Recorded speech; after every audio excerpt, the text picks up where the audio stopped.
A sloth, a donkey, and a curious human. Send a prompt and see what they're doing.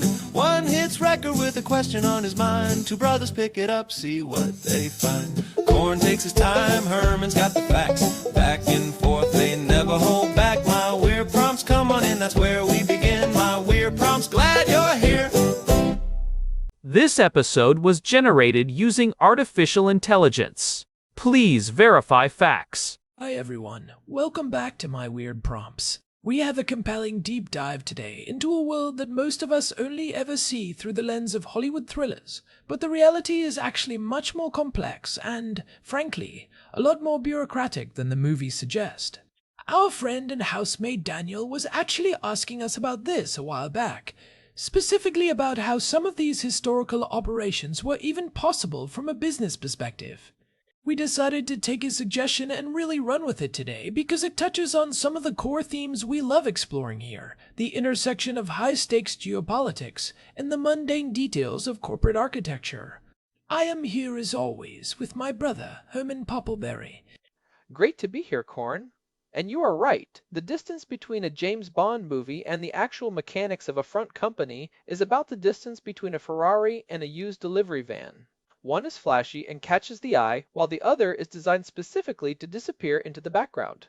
We are talking about the architecture of deception. How does an intelligence agency build a business that is real enough to satisfy a tax auditor but fake enough to hide a national security operation? We are going to use a classic example as our anchor today, the Arous Village resort in Sudan, which is probably one of the most audacious examples of a physical front ever pulled off. It really is a wild story. For those who aren't familiar, in the early 1980s, Mossad established a luxury diving resort on the Red Sea coast. And when I say they established it, I don't mean they just put up a sign. They leased a deserted resort from the Sudanese government, renovated it, staffed it with agents who were actually trained in diving and windsurfing, and they ran it as a legitimate tourist destination for years, all while using it as a staging ground to smuggle thousands of Ethiopian Jews out of refugee camps and over to Israel. Imagine being a tourist from Italy or Germany in 1982, booking a holiday at this beautiful, remote Red Sea resort, and you are literally paying the Mossad for windsurfing lessons. You are snorkeling alongside agents who, just a few hours later, will be loading refugees onto boats under the cover of darkness. It is the ultimate case study in what we call a functional front. You see, in the world of intelligence, people often confuse shell companies with front companies. A shell company is essentially just a folder in a filing cabinet in the Cayman Islands or Delaware. It exists on paper to move money, hide assets, or provide a layer of anonymity. But a front company, a true operational front, has a physical footprint. It has employees, it has customers, it has a supply chain, and it has to deal with the local health inspector. In the case of Arous Village, it had actual vacationers who had no idea their diving instructors were deep cover operatives. This is the analog art of the physical front, and even now, in March of 2026, as we deal with near total digital surveillance, these physical spaces are seeing a massive resurgence. That raises a key question. Why? In an era of cyber espionage and satellite surveillance, which we talked about in episode 567 regarding orbital deception, is there still this fundamental need for physical presence? Why do agencies still go through the massive headache of building these physical businesses today? It comes down to what we call the signature of presence. If you have a group of fit, young, foreign nationals hanging around a sensitive border or a port in a third world country, they stick out like a sore thumb. People talk. Local police get curious. But if those same people are there because they are running a logistics firm or a mining consultancy or a diving resort, they have a reason to be there. The business provides the logic for their existence in that space. It turns a suspicious anomaly into a boring, everyday reality. It is about creating a layer of normalcy that allows you to operate in plain sight. It provides that necessary cover. But the technical challenge of keeping that facade from popping must be immense. You mentioned the tax auditors earlier. If you are running a resort in Sudan, you have to deal with the Sudanese bureaucracy. You have to pay local staff, you have to order food and supplies, you have to file some kind of paperwork. How do these agencies handle the actual business operations without the whole thing collapsing under its own weight? That is where the cover story architecture, or what is often called the legend, comes into play. You don't just start a company on a Tuesday, you have to build a history. For Arous Village, they used a Swiss front company as the parent organization to provide the capital. This gave them a layer of European corporate legitimacy. But the real genius is in the balance. If a business is too perfect, it is suspicious. Real businesses are messy. They have bad quarters, they have equipment that breaks down, they have disputes with suppliers. To make a front believable, you actually have to let it be a little bit mediocre. That is such a counterintuitive point. You are saying that if the resort was too profitable or too efficient, the Sudanese authorities might have looked closer. Precisely. Or if it never lost money, that is a red flag. Most startup resorts in a remote desert are going to struggle. So, the handlers back in Tel Aviv had to simulate the natural friction of the market. They actually had to worry about the quality of the food and the cleanliness of the rooms, because if the resort got a reputation for being a ghost town or a disaster, the Sudanese tourism ministry might have revoked their lease. They were actually printing brochures in Europe and distributing them to travel agents. They had to be real enough to survive scrutiny, but fake enough to serve the mission. Let's talk more about that Arous Village case, because it really is the gold standard. They operated from 1981 to 1985. How did they actually manage the transition from resort mode to mission mode every night? It was a grueling schedule. During the day, the agents were teaching windsurfing and leading dives. They were playing the role of the friendly, sun-kissed Europeans. But as soon as the sun went down and the guests were tucked into their beds, the staff would head out into the desert. They would drive out to meet trucks carrying Ethiopian Jews who had walked hundreds of miles from refugee camps. They would bring them to the beach, load them onto inflatable boats, and ferry them out to Israeli naval vessels waiting in international waters. Then they'd drive back, wash the salt off their gear, and be ready to serve breakfast to the tourists at 7 in the morning. It's the ultimate double life, and it highlights the role of staffing. You mentioned earlier that these aren't just your typical embassy spies. We're talking about non-official cover, or NOCs. Can you explain the difference for the listeners? You've hit on a crucial distinction. Most people think of spies as people working out of an embassy with diplomatic immunity. Those are officers under diplomatic cover. If they get caught stealing secrets, the worst that usually happens is they get declared persona non grata and sent home on the next flight. They have a safety net. But NOCs, like the agents at Arous Village, have no such protection. They are operating as private citizens. If they are caught, the government will deny any knowledge of them. They face local laws, local prisons, and often execution. In the Arous case, they were operating in Sudan, a country that was an enemy of Israel. The risk was absolute. And it isn't just the risk of capture. It is the psychological toll. You aren't just pretending to be a diving instructor for a few hours. You are the diving instructor. You are fixing boat engines, dealing with payroll, and worrying about the resort's supply of fresh water. If you fail at the business side, the front closes and the mission fails. It makes me think of the classic trope of the import-export business. Every spy movie has the hero working out of a dusty office filled with crates labeled machinery parts. Is there a real-world basis for why that specific business model is so popular for intelligence fronts? That is the core of it. Import-export is the gold standard for a reason. First, it justifies a warehouse. If you have a warehouse, you can hide anything from surveillance equipment to people. Second, it justifies international wire transfers. If you are moving money across borders, which intelligence operations constantly need to do, an import-export business provides the perfect excuse for why $10,000 just arrived from a bank in Zurich. Third, it justifies trucks and shipping containers moving at odd hours. If you are a bakery, why is a semi-truck arriving at 3 in the morning? If you are an import-export firm, that is just a late shipment from the port. It is about the flow of goods and capital.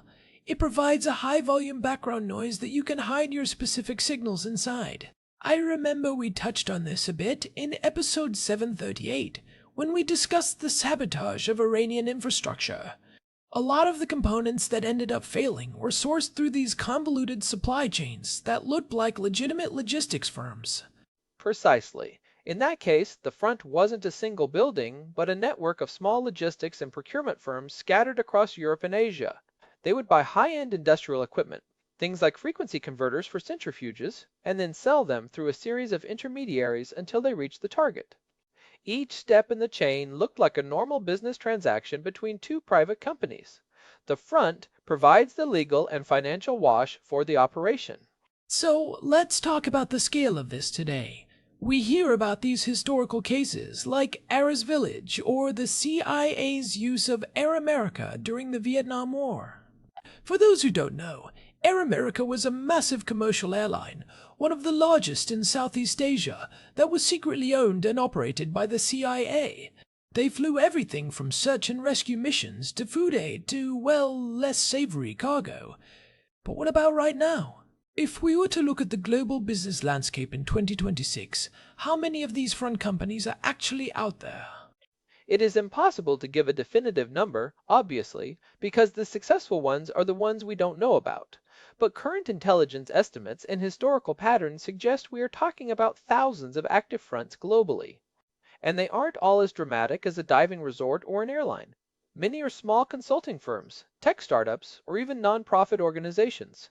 In episode 950, we talked about the LinkedInification of espionage, where agencies are building these elaborate digital footprints for fake companies to recruit people or gather data. So the legend building has moved from physical brochures to digital history. If I am an intelligence agency and I want to create a front company today, I don't just need an office. I need a website that has been cached by Google for 3 years. I need a LinkedIn page with 500 employees, most of whom might be AI-generated personas. I need a history of press releases, and maybe even some fake Glassdoor reviews complaining about the coffee in the break room. Spot on. The barrier to entry for a convincing cover story has gone up because of the transparency of the internet. In the 1980s, you could just tell someone you worked for a Swiss company called Navco, and they had no way to verify it. Today, anyone with a smartphone can check your corporate registration in 30 seconds. So agencies have to engage in what we call shell-on-shell structures. They will buy a pre-existing company that has been dormant for 10 years, what we call a shelf company, and then reactivate it. That way, when a skeptical official looks it up, they see a registration date from 2016, not 2026. It is like a corporate version of a deepfake. You are grafting a new identity onto an old, legitimate skeleton. But let's talk about the money. Do these front companies actually need to make a profit? I mean, if the Mossad is funding a resort, do they care if they lose $1 million a year? This is one of the most notable internal debates within intelligence agencies.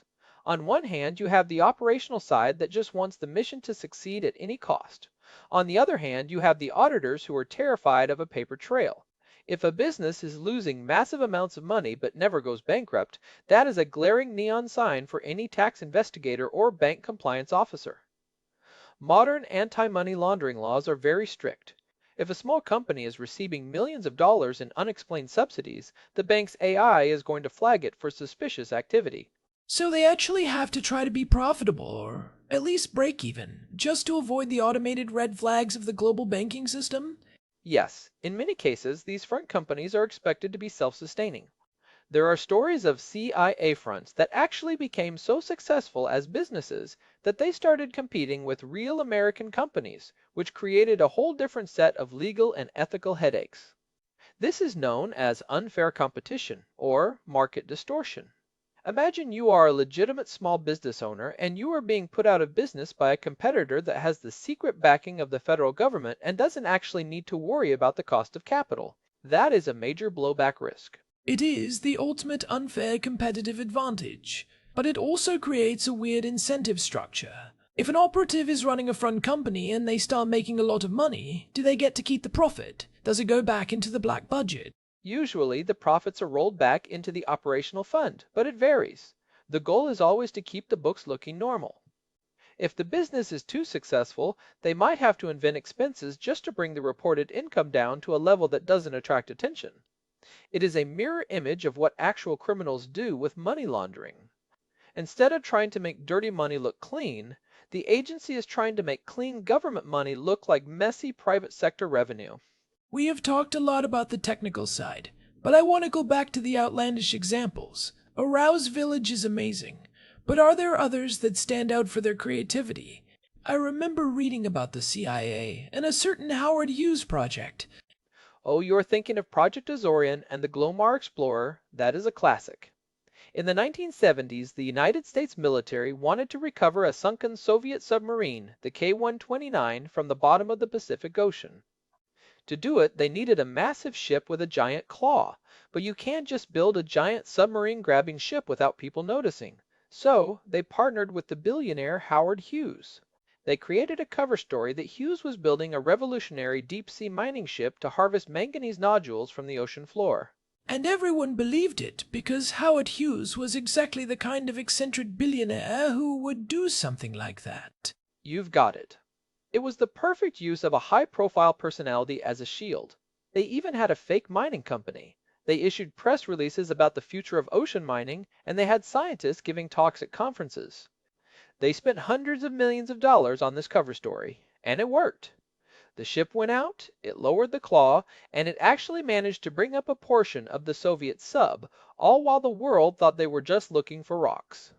It was a front company on a massive industrial scale. It is that idea of hiding in plain sight. If you do something big enough and bold enough, people stop looking for the secret. It is the same principle as the safe houses and front companies we discussed in episode 521. If you have a house that looks like every other house on the block, no one suspects it is a communications hub.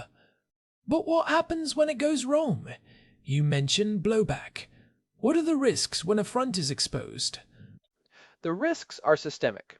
When a front company is compromised, it doesn't just end at one operation, it can expose the entire methodology the agency uses. Think of the Valerie Plame case in 2003. She was a CIA officer working under non-official cover for a front company called Brewster Jennings and Associates. When her identity was leaked to the press, it didn't just burn her career, it burned Brewster Jennings. Every person who had worked for that firm, every contact they had made, and every financial transaction they had conducted was suddenly under a microscope. It was a catastrophic failure of cover that had ripples across the entire intelligence community. That brings us to the practical takeaways for our listeners. How do you actually spot a front company in the wild? Because they are out there. If you look at the corporate landscape in sensitive geopolitical zones, there are often red flags if you know what to look for. The first thing is the ratio of capital to market presence. If you see a company that has brand new, top-of-the-line equipment, a massive office in an expensive district, and high-salaried employees, but they don't seem to have many actual customers or a visible product, that is a red flag. Real businesses usually start small and scrappy. Front companies often appear fully formed with a massive budget. So, look for the born-rich companies that don't seem to be doing much work. What else? Another one is the ghost executive. If you look at the leadership team on their website and their backgrounds are all vague, they worked at various private firms or international consultancies, but you can't find a single person who actually went to college with them or worked with them 10 years ago, you are looking at a legend. A real career has a trail of former colleagues, old social media posts, and professional history that is messy and verifiable. A fake career is often too clean. It lacks the digital crumbs we all leave behind. It is the lack of a digital shadow. If someone has 0 crumbs, it usually means someone went through a lot of effort to sweep the floor. And the third one is the one client wonder. If a company's entire revenue stream comes from a single, opaque entity in a different jurisdiction, that is a classic shell-on-shell structure. Now, that could just be a normal company trying to avoid taxes, but for intelligence agencies, it is a way to move operational funds without the host country seeing the source. Also, look for companies that seem to be operating in areas of high geopolitical tension, but have no obvious reason to be there. Why is a boutique architectural firm from Belgium opening an office in a remote province of Tajikistan? Maybe they just love the scenery, or maybe they are providing cover for something else. Looking at the road ahead, it's worth considering the future of this. We are moving into an era where AI can generate entire corporate histories in seconds. We are seeing deepfake video, deepfake audio, and now deepfake corporate identities. Does this make the job easier for agencies, or does it make it harder because everyone is going to be more skeptical? I think it makes it harder to maintain a long-term front. In the old days, a physical office and a polite receptionist were enough to satisfy most people. Today, we have crowdsourced intelligence. You have people on Reddit and X who specialize in tracking tail numbers of private jets and analyzing satellite imagery of construction sites. The open source intelligence community, or OSINT, is basically a decentralized counterintelligence agency. If a front company makes one small mistake, like using a stock photo for an executive's headshot or having a typo in a corporate filing, the internet will find it and tear it apart. That makes sense. The analog art of the front company, like Arous Village, might actually be seeing a resurgence because it is harder to track through digital means. If you are just a small, boring diving resort with no website and you only take cash, you are almost invisible to the modern digital dragnet. It is the return of the low-tech. If I want to hide a meeting today, I don't use an encrypted app that the NSA is trying to crack. I go to a crowded park and sit on a bench. The same applies to businesses. The more boring and physical a business is, the more it can disappear. We talked about this in episode 969, how the reality of global intelligence is becoming more decentralized and less like a Bond movie. It is moving into the gaps of the everyday. It really makes you look at the world differently.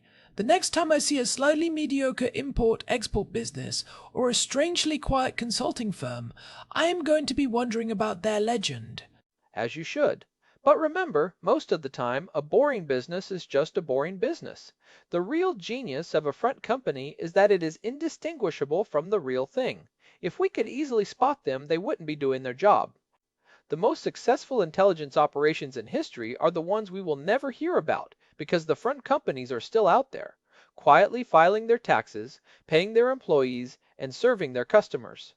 It is the bureaucracy of the shadows. Wait, Herman, before we wrap up, I just had one more thought. If you were going to start a front company today, what would it be? Probably a boutique coffee roasting business. A coffee roaster. Why? Think about it. It justifies importing beans from all over the world, South America, Africa, Southeast Asia. It gives you a reason to have a warehouse with heavy machinery. You have a constant stream of delivery vans. And best of all, the smell of roasting coffee is so strong it would probably mess with any drug-sniffing or explosive-sniffing dogs the local authorities might bring around. That is actually brilliant. Plus, you get great coffee while you are spying. Precisely. Operational efficiency and a good caffeine fix. What more could you want? Fair enough. Well, this has been a revealing look into a world most of us only ever guess at. I want to thank everyone for joining us for this deep dive. If you enjoyed this exploration of front companies and the mechanics of deception, you should definitely check out some of our related episodes. Episode 521 goes much deeper into the physical infrastructure of safe houses, and episode 738 covers the tactical use of these fronts in modern conflicts, specifically looking at the logistics of sabotage. And if you are getting value out of the show, we would really appreciate it if you could leave us a review on your podcast app or on Spotify. It genuinely helps other curious minds find the show and helps us keep these deep dives going. We are entirely listener supported, so your engagement matters. It really does make a difference. You can find all of our past episodes, including the ones we mentioned today, at our website, myweirdprompts.com. We have a full archive there, and you can also find our RSS feed if you want to subscribe directly. Thanks again to Daniel for sparking this discussion. It is always fun to pull back the curtain on these topics. For sure. This has been My Weird Prompts. I am Corn Poppleberry. And I am Herman Poppleberry. Stay curious, and keep looking for those red flags. We will see you next time. Until next time. This episode was generated using Gemini Flash 3. Text-to-speech engine was Chatterbox. Thanks for listening to our show, My Weird Prompts, where our thoughts go from slow takes to facts on cue. We change and follow through. My Weird Prompts.